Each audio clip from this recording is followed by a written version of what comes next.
Let's bring in former DHS acting secretary and visiting fellow with the Heritage Foundation, Chad Wolf. Chad, good to have you here today. Pretty powerful statement there from Mr. Niels.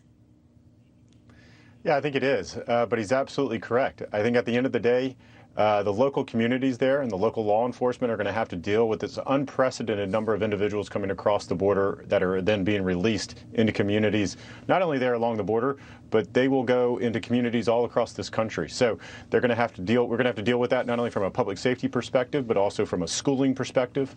A variety of different, as the congressman said, second and third order consequences are going to occur because of this surge and this crisis at the border that we are experiencing today. You know, we haven't heard from the president on this very important topic, you know, backing up his decision. We heard from him on the campaign trail. He said, you know, come on up. If you've been essentially, if you've been mistreated in your country, we will expect a surge to the border, something along those lines. So today they sent out Roberta Jackson, Ambassador Roberta Jackson, who's coordinator for the southern border, to try to field some of these questions. And one of them was, what are you going to do about this situation? And here's what she said. Listen to this. We must build a better immigration system that reflects our values as Americans, enforces our laws, safeguards public health, and moves away from cycles of irregular migration. That's Roberta Jacobson.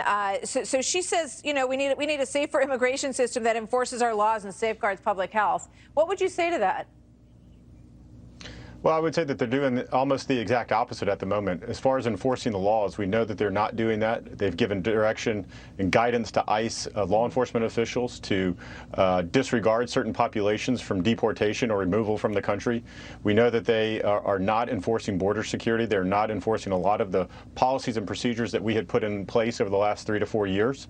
And that's having real consequences at the border. And it's driving this surge that we see today throughout February, and you'll see it over the coming months, which is historically high traffic, high illegal border crossing months. You'll continue to see that because the message is clear.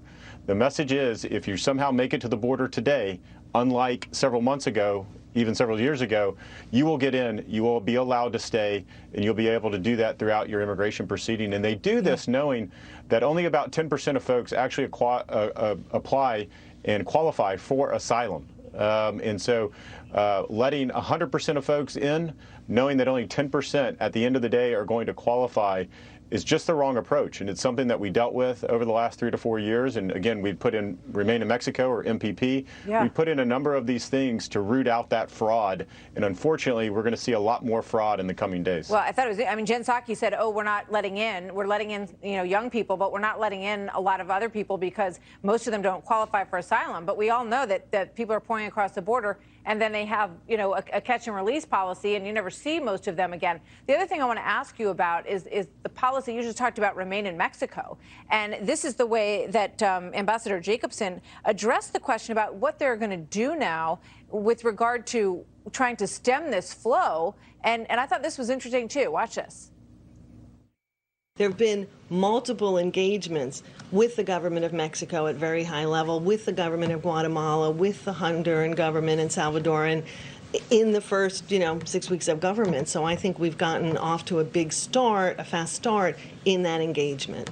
So, I mean, those agreements were all made with those countries to remain in the country, to apply for asylum from those countries. Then, it all unraveled basically on January the 20th. Now it sounds like they're trying to put them back together, Chad. Well, it's just a disjointed message. You're exactly right. We had a number of those bilateral agreements with a lot of those countries. They dismantled those, and now they're starting over from scratch. And there's no reason to do that. Look, if you have concerns about the Remain in Mexico program, or MPP, and about different camps along that Mexican border, then you work with Mexico and you put pressure on them to improve those camps. You provide some funding, some resources for them to improve those camps. But what you don't do is you try to close those camps, and then you allow all those individuals into the U.S., and they become a drain on communities along that southwest border and elsewhere. They have the wrong approach, and I think at the end of the day, again, it's fueling this crisis that we see at the border, because it doesn't matter what kind of message from a U.S. official that says don't come now, they're going to see that individuals are coming and they're staying and they're going to vote with their feet. Yeah, now is not the time was their message like a week before the inauguration. It was almost like a panicked last-minute message. Now's not the time. They keep saying it now, and it doesn't change anything so far. Chad, thank you. Always good to see you. Thanks for coming on. All right. Thank you. Thanks for watching the Heritage Foundation's YouTube channel. With more than 500,000 members, we are the nation's largest conservative research and education institution. We believe the principles and ideas of the American founding are worth conserving and renewing. Please help us further our mission by subscribing to this channel and sharing our videos with your family and friends.